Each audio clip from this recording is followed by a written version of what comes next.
प्रिय दर्शकों, जय सिया राम, जय भोलेनाथ। श्रावण माह पवित्र महीना है। सदाशिव भगवान का सबसे जल्दी प्रसन्न होने वाले देवता भोलेनाथ की उपासना का महीना। इस महीने में मंगला गौरी का व्रत का बड़ा महात्म्य है।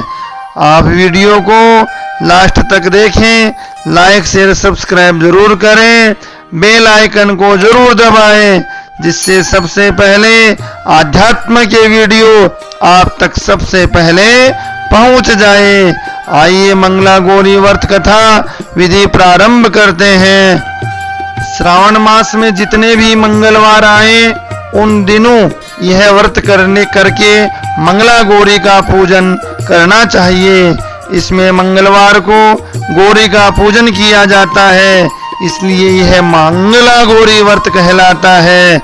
यह व्रत विवाह के बाद प्रत्येक स्त्री को 5 वर्षों तक करना चाहिए। इसे प्रत्येक श्रावण मास के प्रत्येक मंगलवार को करना चाहिए।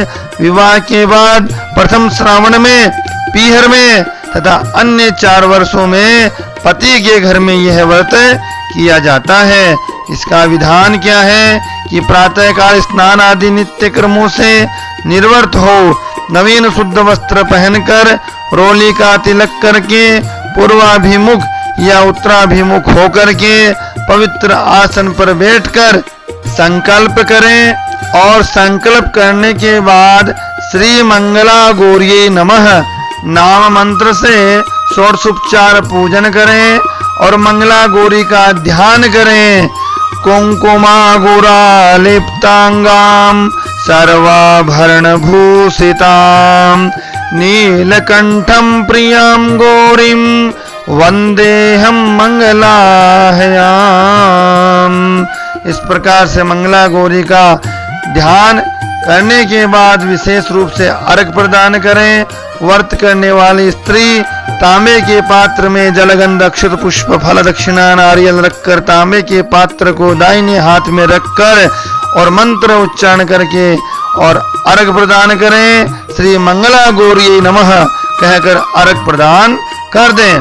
पूजन के अनंतर बांस के पात्र में सौभाग्य की वस्तुएं रख करके लड्डू फल वस्त्र के साथ ब्राह्मण को वाइन दान करना चाहिए। और इस प्रकार से इस व्रतकर्त्री को अपनी सास जी के चरण स्पर्श करें, उन्हें 16 लड्डों का वाइन देना चाहिए। फिर 16 मुख वाले दीपक से आरती करें, रात्रि जागरण करें, प्रातः काल किसी तालाब या नदी में गौरी का विसर्जन कर दें। इस व्रत की कथा इस प्रकार है। कुंडलिनी नगर में धर्मपाल नामक का एक धनी सेठ रहता था। उसकी पत्नी सती साध्वी और पतिव्रता थी, परंतु उनके कोई पुत्र नहीं था। सब प्रकार के सुखों से समृद्ध होते हुए भी वे दंपत्ति बड़े दुखी रहा करते थे। उनके यहाँ एक जटा रुद्राक्ष मालाधारी भिक्षुक प्रतिदिन आया करते थे। सेठानी ने सोचा कि भिक्षुक को कुछ धन आदि दे दें, संभव है इसी पुण्य से मुझे पुत्र प्राप्त हो जाए। ऐसा विचार कर पति की सम्मति से सेठानी ने भिक्षुक की झोली में छिपाकर सोना डाल दिया, परंतु इसका परिणाम उल्टा ही हुआ।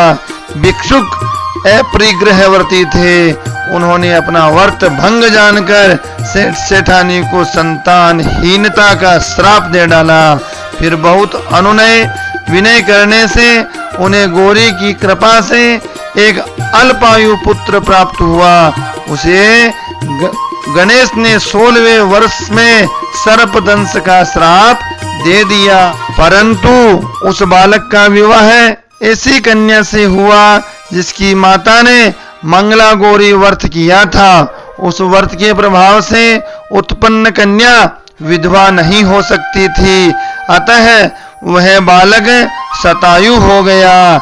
न तो उसे सांप नहीं डस सका और न ही यमदूत 16वें वर्ष में उसके प्राण ले जा सके। इसलिए यह व्रत प्रत्येक नवविवाहिता को करना ही चाहिए। काशी में इस व्रत को विशेष समारोह के साथ किया जाता है।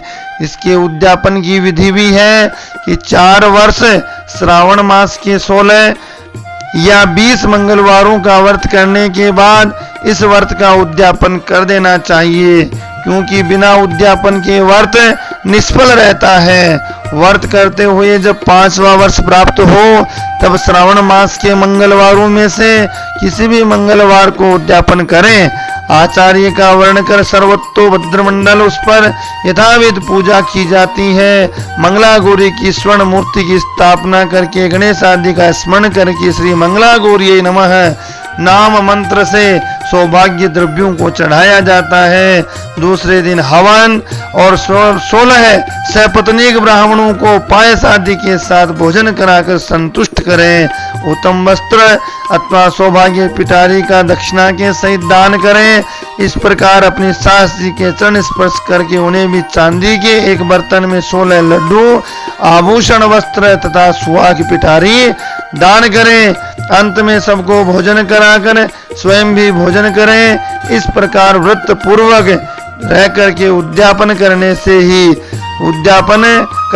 वैधव्य की प्राप्ति नहीं होती है। ये मंगला गौरी व्रत कथा, उद्यापन विधि और पूजन विधि मैंने आपको शास्त्र सम्मत वर्णन की, और इसी प्रकार से वीडियो को देखें, सुने और अपना प्रेम देते रहें। जय सिया राम, जय श्री कृष्ण। बोलो काशी विश्वनाथ की जय।